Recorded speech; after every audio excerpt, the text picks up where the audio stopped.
Dalam sidang kasus perintangan penyidikan pembunuhan Yosua tadi malam, Verdi Sambo bersaksi untuk terdakwa mantan anak buahnya Hendra Kurniawan.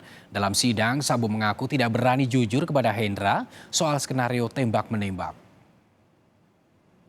Sejak awal Yosua ditembak, Sambo mengaku khawatir akan tindak lanjut dari Hendra jika skenario itu diketahuinya. Pasalnya Sambo mengutarakan Hendra Kurniawan yang sudah berada di divisi Propam selama 15 tahun merupakan sosok yang berintegritas.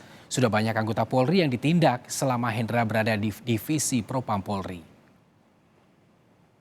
Keras penegakan disiplin internal yang dilakukan oleh Biro Paminal.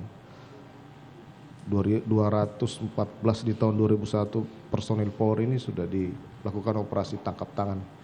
Ini prestasi tapi tidak pernah terekspos karena ini terkait internal.